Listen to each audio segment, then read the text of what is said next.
PocaTV Wenzzzday.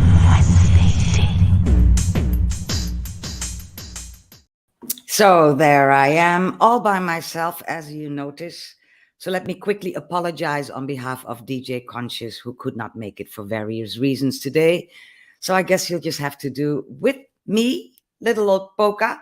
But then it is the PocaTV Wenzzzday thing. So it's actually whatever I wish it to be.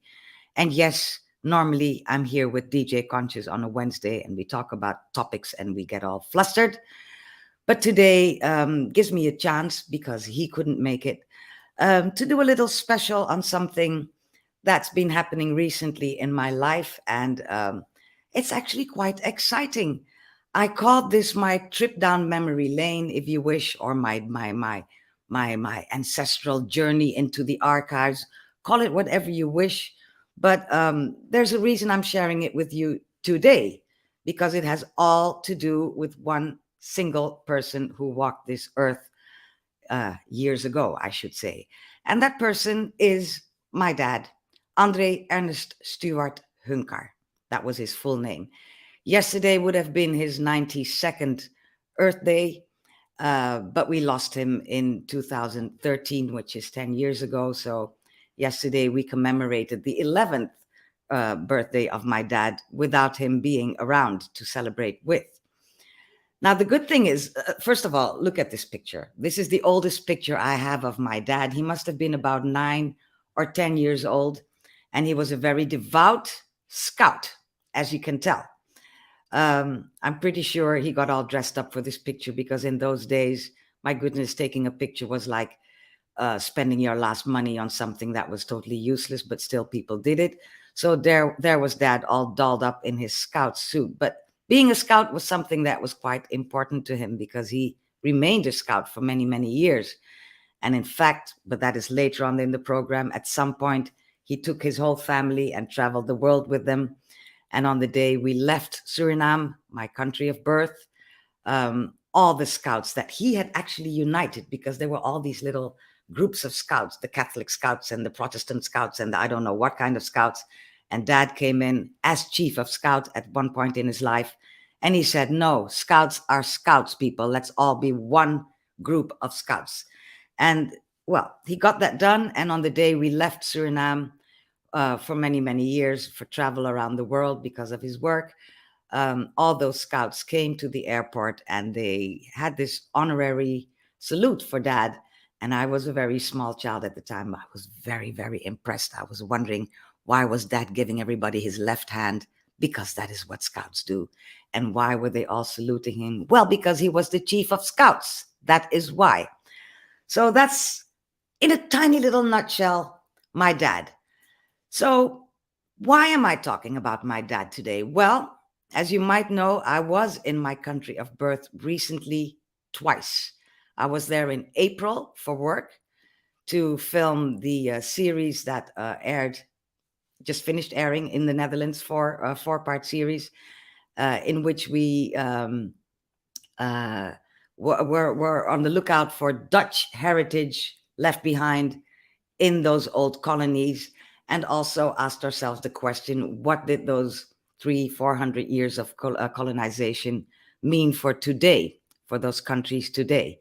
So that was a series we made. I was there in April to film it, and I hadn't been in Suriname for donkey's years. I think it was 23 years since I last went there. And walking around there made me feel a little homesick for my childhood. And very much linked to my childhood was the sister right above me, Angelique, who you have probably seen on the PocaTV live special I did with her a couple of months ago. Angelique and I grew up together as small children in Suriname at the end of the 1960s. And there I was in April walking the streets of Paramaribo, the capital city of Suriname. And I was thinking of Angelique all the time. So I sent her a text and I said, what about the two of us going on a holiday together to Suriname? And she said yes. So that's what we did. In the second half of July, we spent 2 weeks in Suriname and rediscovered our country. But one of the things we really, really wanted to do, and we did do it, was dig into the archives, because finally we wanted to know for ourselves Who are we? Where did we come from? Who are our foreparents? Because as you might know, many people in the diaspora have no idea who their foreparents are. That was part of the whole slavery system, to dehumanize people and to take away their names and their families and their history and break them so that they would do all kinds of horrendous jobs under the most horrific of circumstances. But nowadays, the archives have opened up and everybody is welcome to go there. So that is what Angelique and I did. And what we found out, I will tell you in just a few seconds, but I see there are some comments coming in already. So let's see who is there. We have Angelique Sanchez, who is sending us the Suriname flag and also sending me lots of hearts and love. And then we have Jaap Waverijn, who says, greetings from the Netherlands. Aldit being my proper name, as you might know. Poca is the name I go by on PocaTV, hence the name. So, Jaap, you might not know, I am now currently sitting in Hilversum in the center of the Netherlands. So, greetings back to you from the Netherlands as well. And welcome to this program. Hope you will stick around because this might turn out to be at least interesting. Let's put it that way. So what we did, Angelique and I, we took ourselves to the National Archives in Suriname and went on a quest to find out as much as we possibly could. And it turns out it's a story that takes us to India. India being under British rule in those years, we are talking about the 19th century.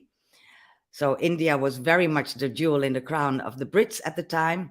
But halfway through the century, there was a lot of turmoil, a lot of revolt going on, a lot of mutiny in 1957 that actually came to a head. And just doing my little Google and my little something, I found out that the district of Faizabad, which you see on the map, was one of the main centers of revolt in India in 1857. And I'm not sure how long the revolt lasted, but I'm sure it was not one day. So I'm thinking maybe it had to do with my own history. Maybe. This is just me speculating because I haven't dug into the India part of the story yet. But Faizabad is a district in the Indian state of Uttar Pradesh where I find my own roots. Now, what I do know from history is that in those years of revolt, the Brits were eager to ship away people from India to their own colonies. And maybe at some point, no, not maybe, at some point, they took on new customers for people that they wanted to get rid of. And the Dutch were eager to join in because in 1863, on paper, the Dutch abolished slavery, but then their enslaved people had to work another 10 years with hardly any pay under the same horrible circumstances. And those 10 years were meant for them to buy their own freedom. The Dutch, being very smart, business-wise, took those 10 years to come up with a new plan. And this is where India comes in, because right when 1873 hit and the 1st of July meant, yes, now it was official that slavery was abolished in the colonies, they still needed cheap labor. And they still needed people that they wanted to boss around, and they still needed the work on the plantations to be done. And that's when they went to India. They went to China, they went to Indonesia, but they also went to India to get cheap labor. And they found it, guess where? In the district of Faizabad. And that's how people were called contract laborers, but I believe, and it's been proven many times now, that the word contract kind of makes you think that, you know, people sat down at a table and discussed how much pay they would be getting, how much pension they would be getting, and if their children would get free schooling or not. And then they would sign a little contract and be contract laborers. Turns out that's not exactly what happened. They took people from the streets, they just incarcerated people. The Brits helped out with people they wanted to get rid of. Here, take away these people. And yes, we'll give them a number which insinuates that there was some kind of contract. So that's what happened, it turns out, from digging in the Suriname archives to the people I have come from. So Faizabad, as you can see on the map, is right near Nepal. And they were taken under, I don't know what kind of circumstances, to Kolkata, which is how we're going to call it from now on. We will not call it Calcutta anymore. Decolonize the names of places. Kolkata is what Indians call it. And from there, they were shipped. As you can tell, they had to round the corner of India.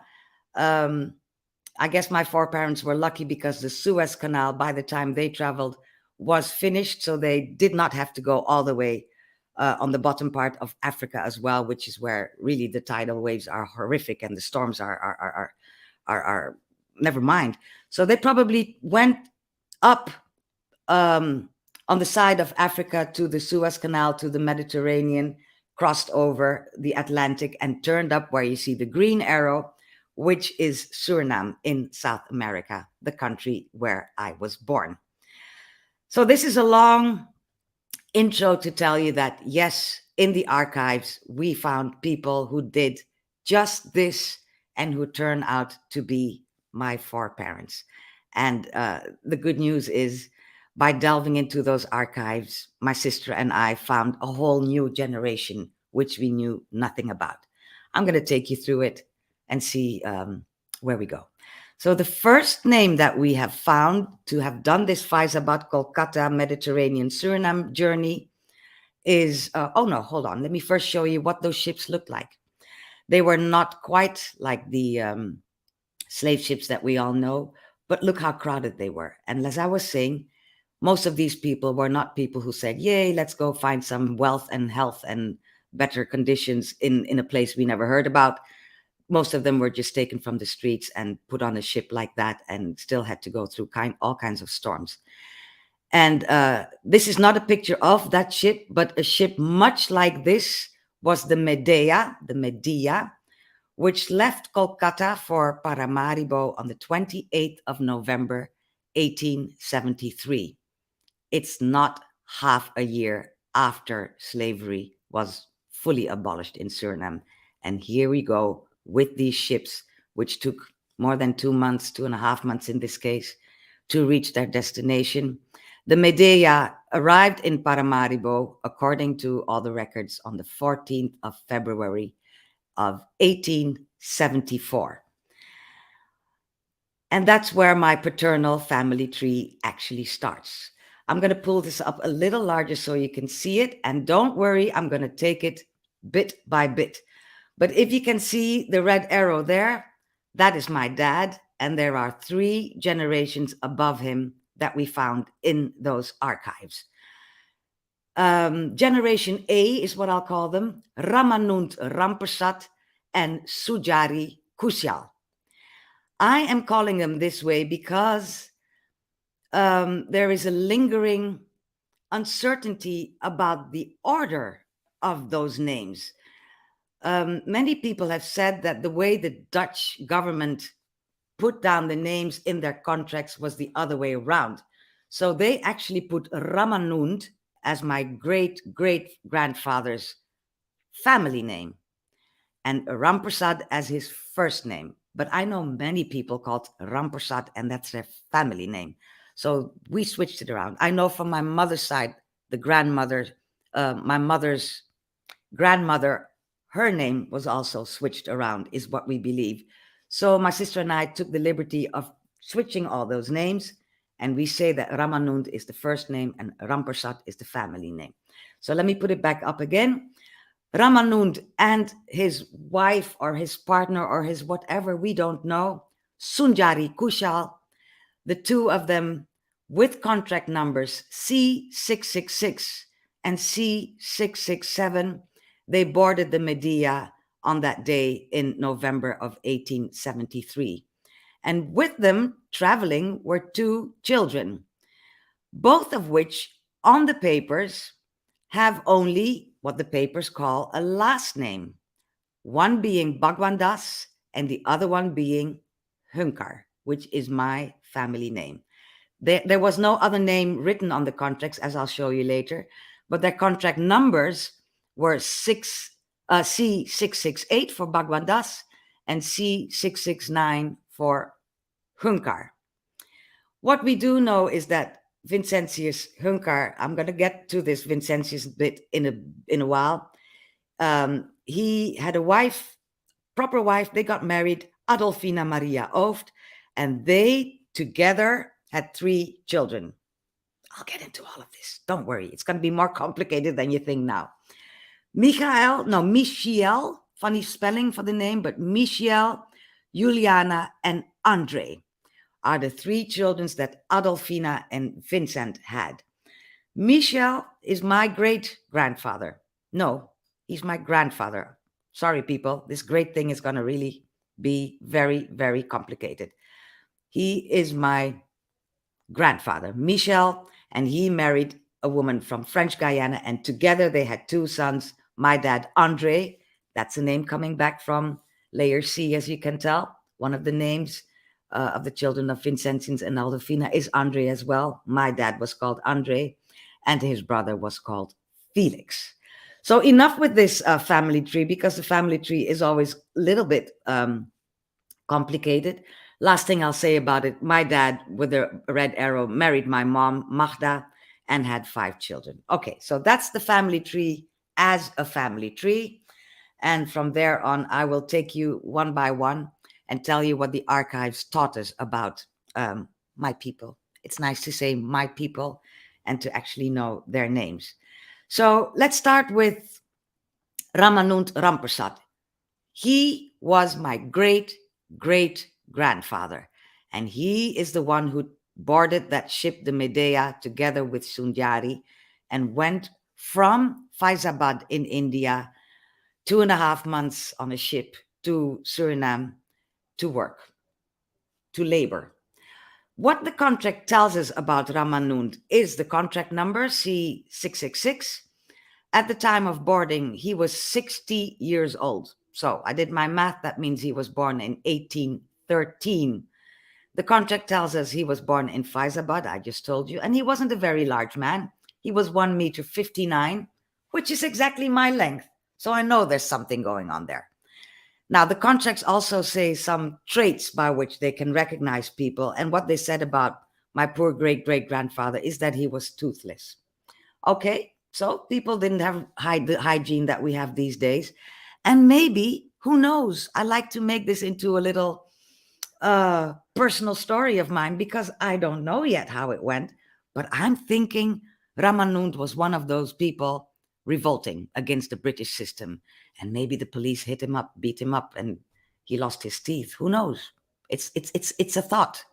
And I'm going to take it because I haven't found out the real story yet. So until then, I'm saying my great-great-grandfather was a revolutionary and he fought the Brits, and then they shipped him off to Suriname. His occupation on the contract is field or factory worker, but that goes for most contracts, people. That's an easy way for the colonizers to say, yeah, we got ourselves some field workers or factory workers. There is no way of knowing just yet what Ramanund used to do when he was living in India in all those 60 years that he spent there. So he could have been anything, and we can make of it what we wish. Now, let me see. There's another comment from Jaap. Jaap says, when he was in Domburg in Suriname 15 years ago, there were at the sugar factory that he then visited, there were many notebooks full of slave names and with their heritage. Yes, yeah, that is true. I know about that, but there is also a slavery register now at the archives, but I just haven't had the time and the proper segues to find what I'm looking for. So this is only the beginning of my quest for my heritage, but thank you for letting us know. And Domburg is really not very far from where the rest of this story will take place, to be perfectly honest. So where was I? I was with Ramanund, and yes, I told you that he boarded with Sunjari Kushal. Contract number 667. Her age was 25. He was 60. Could mean anything, people. It could be his second wife. It could be a very young wife. It could be anything. Um, anything. Because we don't know. All we have is what is written in the archives. And that could be anything. So Sunjari was even smaller than Ramanun. She was 1 meter 49, which is about this me. And if you know me, that really isn't very tall. Her trait, as many young women that we saw boarding ships in those archives, the trait was light brown. So make of it as you wish. I know that there's still a thing called colorism these days. I'm pretty sure that the lighter you were, the more chances you got, or the prettier they thought you to be. So maybe that was a reason why so many women boarding those ships from India to Suriname had as a personal trait light brown. No idea what Ramanund and Sunjari looked like, but I wish there were even drawings of them, but none of that. So Sunjari was given the occupation field or factory worker as well. And they were not alone, according to the archives. They traveled with 2 children. So remember, we got number 666 and we got number 667. And when you look in the archives, underneath it will say husband of number 66 something, wife of, but also mother of. And with Sunjari, not with Ramanund, with Sunjari, we found that she was the mother of number 668, the one with the name Bhagwandas, given as a last name. But remember, I think everything was switched. So I'm thinking, who is this Bhagwandas? That was the only name that we know of him. Children used to just go by their contract number for as long as, you know, I guess they felt like it, until the time they were able to get a proper name. So this number 667 with the name Bhagwandas was 7 years old when he boarded the Medea, and he had a cataract in his left eye. Poor Bhagwandas. We don't know anything else about Bhagwandas. All we know is that he died, but I don't know when, and I don't know if he even made it across to Suriname. All we know is that he boarded with Ramanund and Sunjari on that, let's call it, fatal day in November of 1873. Traveling also with them was an even smaller child who, according to the contract, I'm going to show it to you again, where it says achternaam, under contract number it says achternaam, that means family name, and that's where it says Hunkar. But remember, I keep telling you, I think the Dutch switched around first names and last names. And this name thing with this specific person is going to be a theme in this program. Let me tell you what I know about Vincent right now. His contract number was C669. He was 4 when he boarded the Medea. So that means he was born in 1869. He married on September the 2nd of 1902 to Adolfina Maria Ooft. My sister and I actually found the deed to their marriage, so that's totally legit. And what we also found on a whole other document that had nothing to do with this, it was a document stating that they had a son. That's where, in a little tiny thing on the corner, you know, they turned around the paper on the side, it was written that this person, number C669, had officially chosen the family name Hunkar on the 14th of November of 1938. He was 69 by this time. 69 years old is when he, the son of Ramanund and Sunjari, according to the contracts, their son, this son, when he was 4, he already used the name Hunkar. That's what it says on the contract. And I asked my mom, she was confused by this 1938. She says, all I know is that Dad's grandfather was called Vincent Hunkar. So how come this 1938 thing came about? Well, according to the archives, That's the day it was officially noted that this was the name he was going to live by, Vincentius Hunkar. Hunkar being a family name according to his choice in 1938. That's all I can tell you, people, because there is so much more that we need to know about how this thing with the names went on.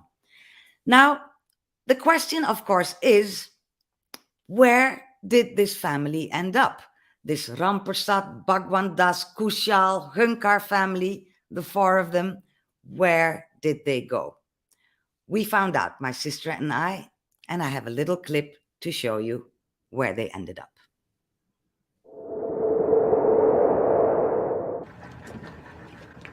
Dit is de oude pier van plantage Groot Chatillon.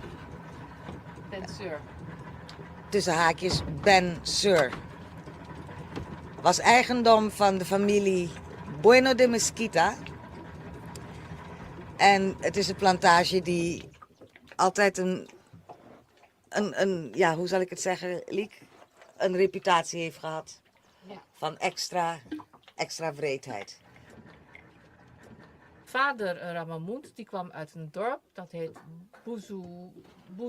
Bouzaoun in district Faisalabad. En een moeder, Sunjai, die kwam uit, even kijken, waar was het? Burakoun, ook in district Faisalabad.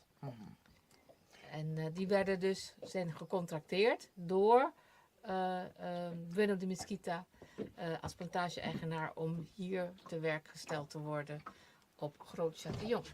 Groot Chatillon was voornamelijk suiker in die tijd. Dat klopt toch, Gids? Ja. Suiker. Chatillon is ook een van de suikerplantages. Ja. Klopt. Ja. Een grote plantage heb ik me laten influisteren. Op de kaart was het humongous, ja. Ja, heel groot. Ja. Want je hebt ook klein Chatillon. Ja, die ligt er gewoon bovenaan. Ja. Dus als je Groot Chatillon, als je die op de kaart, hè, als je dus die ronding in de rivier hebt, dan lag Groot Chatillon lag daar en dan lag daar dwars overheen Klein Chatillon. Ja. Maar het is gek wat dat met je doet, dat je dan toch in zo'n archief zit en dat je in één keer namen hebt. Hè? Ja. En namen en namen van dorpen ook. Ja. Dus dat je nu met zekerheid kan zeggen dat een deel van onze grootouders uit het district Faisalabad kwamen. Ja. En dat je ook de dorpen kunt benoemen. En wat misschien wel interessant is omdat die Britten natuurlijk ook allerlei archieven bijhielden. Als je naar India gaat, dat je misschien nog verder kunt gaan dieken, zeg maar. Ja. En daar nog misschien generaties terug nog. Precies. En ergens, onze overgrootvader, die zichzelf dus Hunkar ging noemen, Ja. Vincentius Hunkar, Ja. die heeft kinderen, die is getrouwd geweest. We hebben de trouwakte gevonden met een mevrouw Ooft. Wat is haar voornaam even noemen? Wacht even hoor. De mensen moeten hun namen noemen. Ja. Say my name. Dus Vincentius is getrouwd met Adolfina Maria Ooft. Exactly. En die naam doet vermoeden dat daar de Afrikaanse tak zit. Want Ooft is een oer-Hollandse naam. Dus die is haar gegeven. We hebben haar niet kunnen vinden nog. We moeten haar gaan zoeken. Want daar gaan we denk ik de Afrikaanse tak vinden van de familie van vaderskant.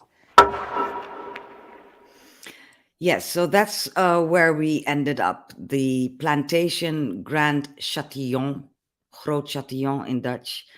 And this is what it looked like. It was a grand old plantation. I mean, on the left picture you see is a postcard. I mean, you need to be a wonderful, big, huge, money-making plantation to get your picture on a postcard. Incidentally, the person sending this postcard sends it to Dear A and J, whoever they may be.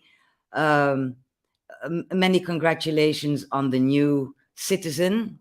A girl is what I make out of this letter. And lots of hugs and kisses, I guess, from somebody called K. They send this postcard to the Netherlands, to somebody here, say, yay, look at us here on Grand Chatillon. The picture on the right is actually where we were on the boat. You see the grand old house there, which means that the pier was not far away, and we made a stop at the pier. And there in the inset, you see the map of Grand Châtillon. My sister Angelique was explaining there was a bend in the river. You see it there. I hope Facebook doesn't take this down because they think it's an obscene picture. You never know with Facebook. This, people, is a river, yeah, and a piece of land jutting out into that river, or the river going around it, whatever you want to call it. And inside of that bend, you can see Groot Châtillon, which was that huge plantation where Ramanund, Sunjari, Bagwandas, and the boy called Hunkar were sent to. Yeah, let me see what's next. Yeah, this is what the plantation house, the manager's house, used to look like. I found another picture, but I'm not sure that was in those days, so I'm not putting that up. This, I know, is the house where the manager of the plantation lived. I don't know if the manager was Bueno de Mesquita himself. I know some people called Bueno de Mesquita, and we will be having a conversation at some point. But I'm not going to diss them, people, but look at their house. Look at mine. Reparations, slightly, maybe. It's just an idea. So the plantation did not do so very, very well after the abolition of slavery because, of course, now they had to pay for labor. And they hadn't calculated that. So like many plantations, it ended at the end of the 19th century, somewhere in the 1890s, is where Grand Châtillon stopped being a plantation. Now, yet again, to show you that the name contract laborer is somewhat of a euphemism. I mean, the working conditions were almost as bad as they were in slavery days. It was still all about sugarcane. And those of you who don't know, sugarcane is lovely to eat and lovely to make sugar from. But walking through a sugarcane field is like walking through a field of knives. So you get your cuts, you're in the boiling sun, you are sweating, you are bleeding, and all of this becomes one little thing. And then you still have a master or his crony who comes and whips you if you just, take a rest. And look at this form of torture that was very, very common in those years. And it's not only in slavery days that people got whipped senseless. It also happened to those people who were there with a contract. Just so you know, I have to put this into context. As I was saying, it did not remain a plantation. At some point, it became a leprosy colony because it was so very isolated from life in the capital city. So this is what Grand Châtillon used to look like in the leprosy days. And from what I've been reading up on that, not only were the people with leprosy very badly treated and living there under very dire conditions, but they were also made to do labor and non-paid labor because, yes, we're taking care of you with your leprosy. I once did a report on a woman here in the Netherlands, somebody from Suriname as well, and her mother was actually in that same colony, and the stories she had to tell were horrific. So Grand Châtillon remained a leprosy colony for 75 years, and it's only in 1972 that it was closed. And reading up on it taught me that one of my parents' really good friends, Paul Niemel, who was a doctor, who was a dermatologist, who visited the people in the leprosy colony and treated them, he was the one who made sure it closed, and he was there on the day that it raised the flag for the last time and took down the flag as well, and that was the end of the leper colony, Grand Châtillon. The colony also made its name and fame for those of you who might have read the book Papillon or seen the movie. The original book was written by Papillon himself, Henri Charrière, a Frenchman who got convicted of something, I don't remember what, and he was shipped off to French Guiana, which is the country to the east of Suriname, and they are divided by a huge river called the Marowijne. Châtillon was there, Charrière was there in what was called Devil's Island, which was an extremely harsh penitentiary. And he kept on escaping with his buddy forget his name. I knew it this morning, and now I don't. But the film was made first in 1973 with Steve McQueen and Dustin Hoffman. Steve McQueen playing the role of Papillon. And if you read the book or saw the movie, you will remember that at some point he made it to Suriname and got caught up in a leprosy colony where he stayed for quite a while. And in the book, it's called Grand Chatillon. In the film, it's nameless and they pretend it's in Colombia. But I go by the book. I'm saying that was Grand Chatillon, where my foreparents labored so very, very hard. Little break there because there's a comment coming in. Who is this? This is Angelique saying it's very, very interesting what I'm saying. And she too is busy trying to find out what the family tree of her husband is, the Sanchez family, her husband who sadly passed on not so very long ago. So I can understand, Angelique, that you want to find out all there is to know about their family. I can definitely direct you to the National Archives in Suriname, and lots of it is online as well. If you know contract numbers, for example, that's where you start. If it's actually slavery, they have a whole different register called the Slavery Register. You need to dig into that and find out. But I was there at the archives and I told them, if I'm there in the Netherlands and I have a couple of questions, is it okay if I send you an email? Will you help me? And they said, yes, of course we will. Interestingly, by the way, I've been in many archives here in the Netherlands for my work, and there's hardly ever anybody there, a civilian like myself. In Suriname, the place was full up. All kinds of people looking up who they are, looking up old newspapers to find their family name in them, looking up where great-great-great-granddad came from, just like I did. And that really warms my heart to know that there's so much interest in Suriname for their heritage and to know where people come from. A great man in Jamaica once said, Marcus Garvey, a people without knowledge of their past and history are like a tree without roots. And I can tell you that finding this new generation on both sides of my family, but I'm focusing on that side today, we found one whole generation on paper. Yeah, that makes me feel like I got more roots than I did before. So now that we know about Grand Chatillon, let's go back to my great-grandfather, my dad's grandfather, Vincent Hunkar, the same man who married Adolfina and who officially chose the name in 1938 when he was 69 years old. Now one can wonder if on the original papers, once again, let me put it up and you can find it on the second line after achternaam, family name, it says Hunkar. We think it's a first name. They thought it was a last name. The name is there.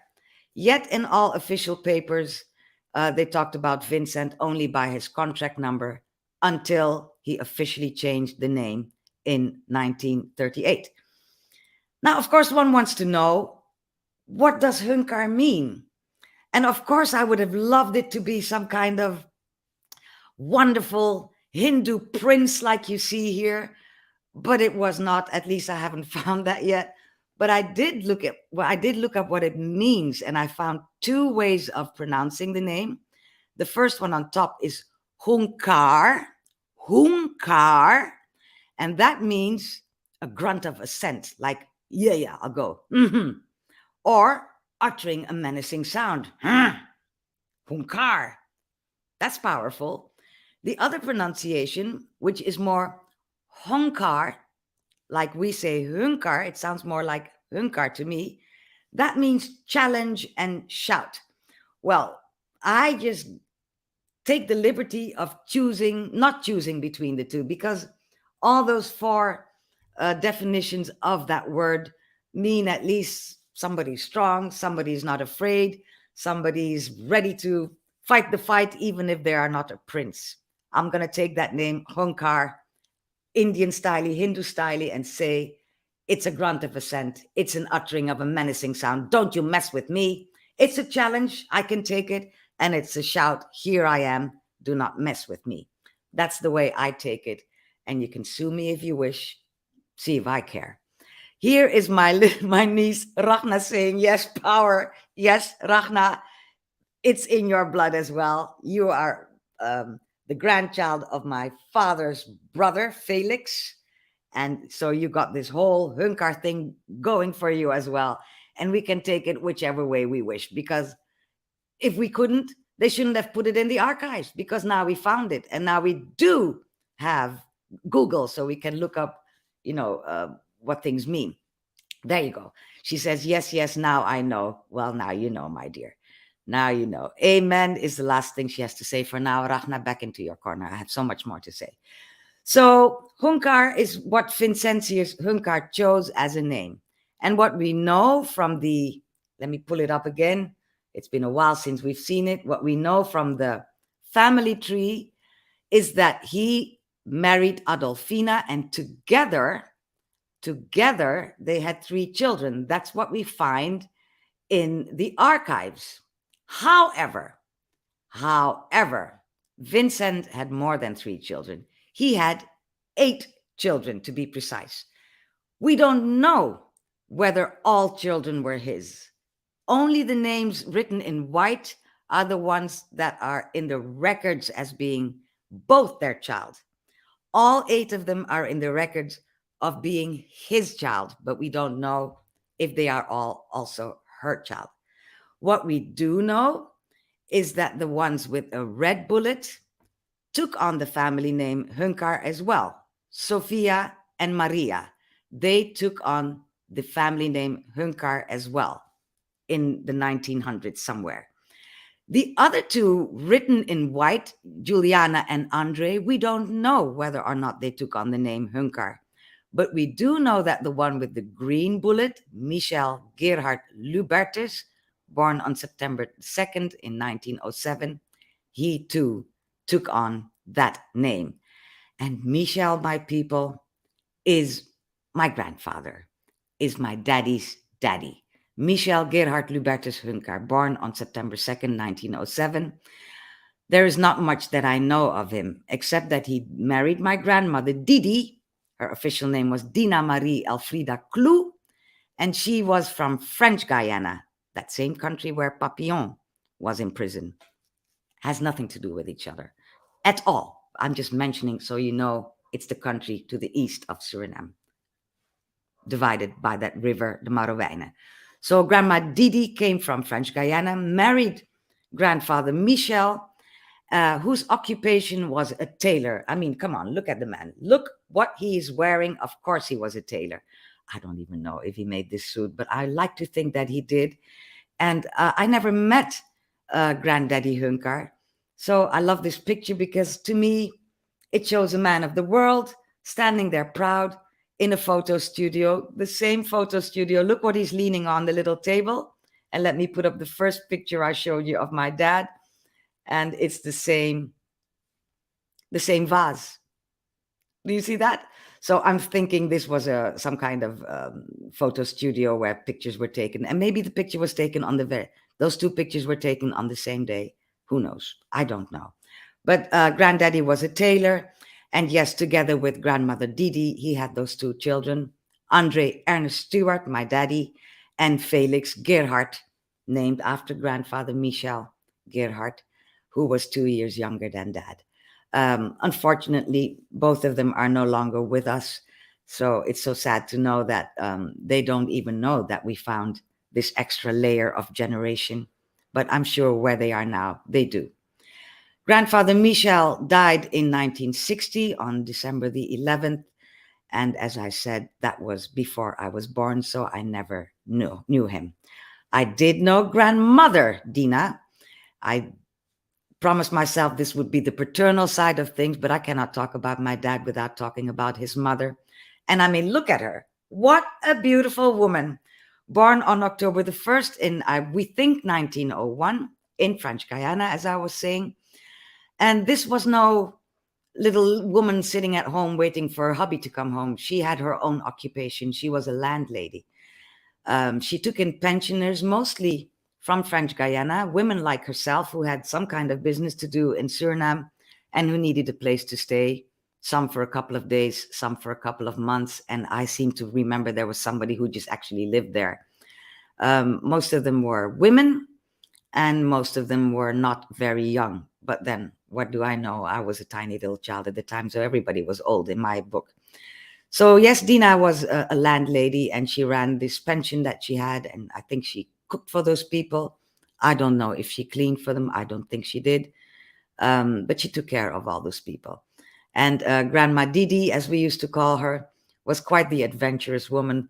There are a couple of things I remember of her. One being that she traveled to see us when we lived in Brazil. I was early teens at the time. She came to see us then, and she just loved the beach and would wake up Angelique, my same sister, the same sister that I found out all these stories with. Angelique and myself, she used to wake us up really early before dawn to go to the beach together and watch the sun rise from the sea. And she just loved the beach. And she loved being in Brazil because it's such a very religious country, because Grandma Didi was a very, very religious person. That is what I do know about her. And of course, I remember her cooking. Going to Sunday lunch at Grandma's place was always a feast, because my goodness, did she know how to cook.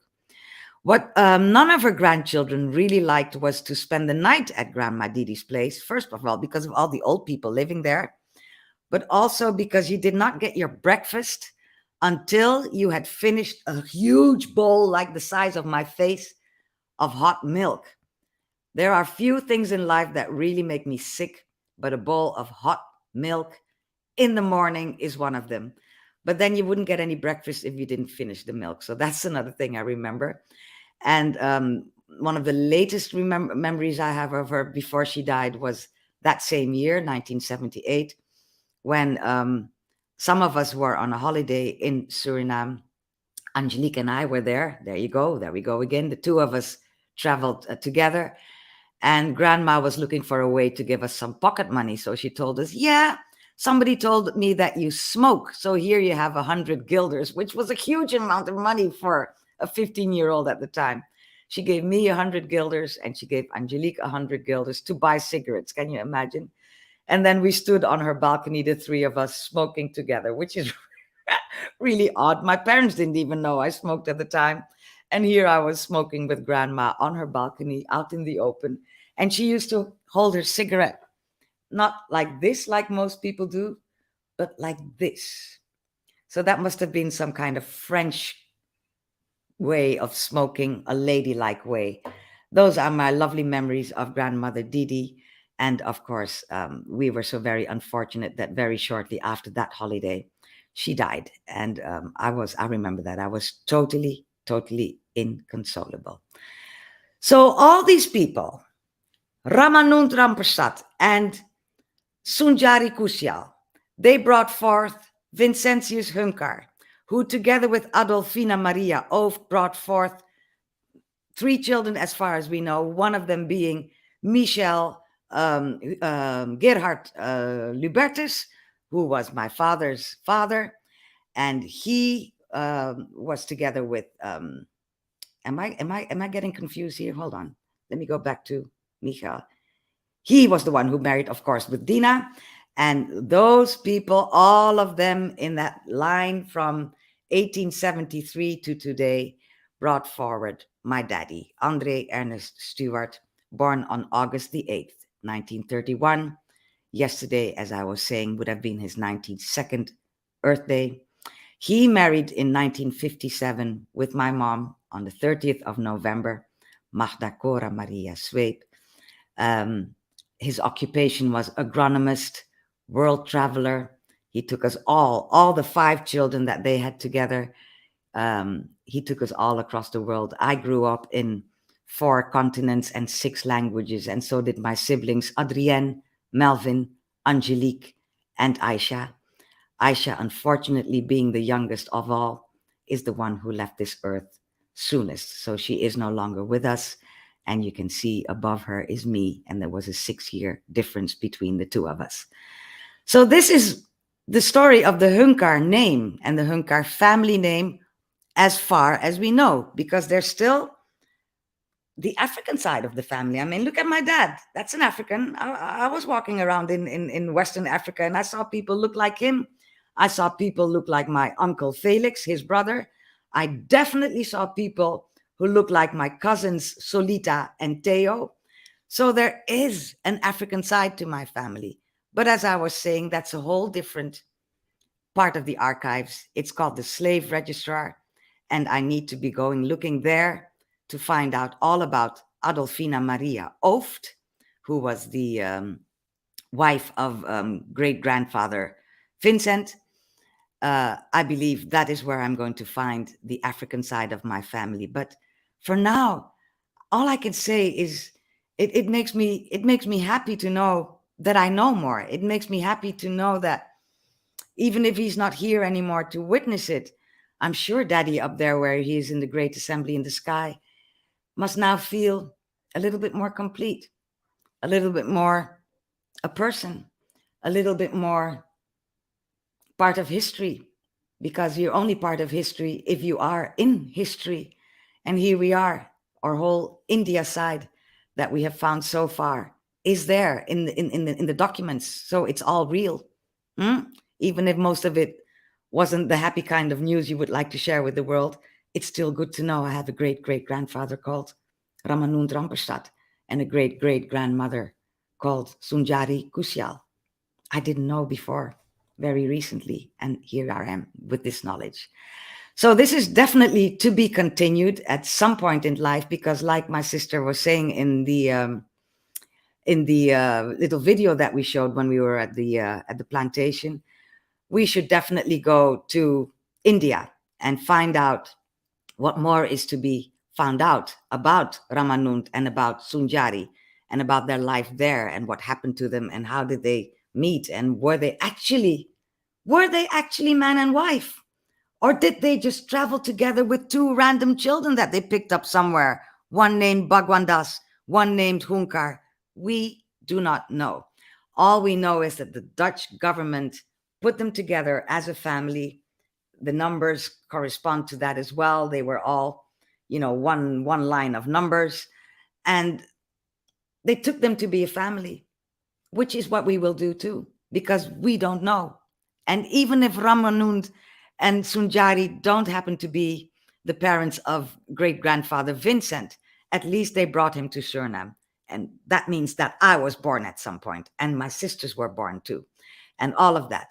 So we need to go to India, and we need to know what happened to the Ooft kant of the family to find out if, yes, I'm going to find some relatives in Ghana or in Gambia or in Cameroon or in Nigeria, any other place where I've traveled, where the food tastes the same, where the same people have, the people who look like my family have our kind of humor, have our mannerisms, even share some bits of language with us. There must be a link to Africa. So that's what I'm going to find out next. As for the Hunkar family name, Dad carried it. So did Uncle Felix. On Uncle Felix's side of the family, the Hunkar name is safe. Here, though, only 3 of Dad and Mom's children had children themselves: Adrienne, Melvin, and Aisha. Adrienne, her children are not called Hunkar because they are named after their father. Same goes for Aisha's child. Melvin did name his children Hunkar.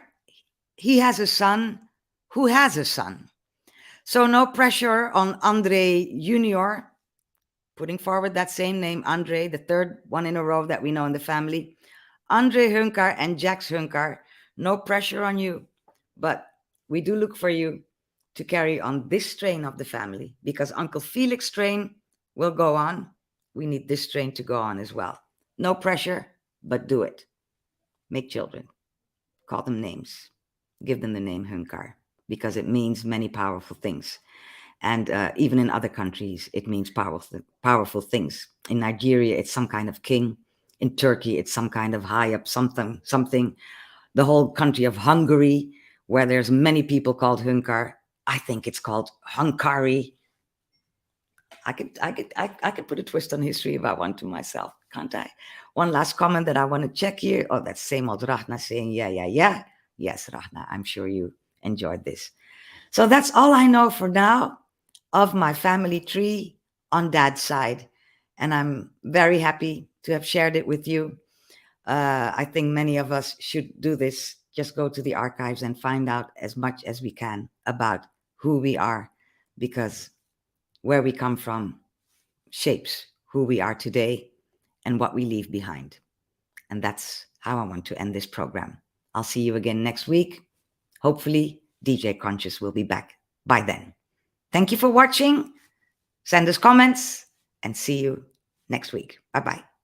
PocaTV, Wenzzzday.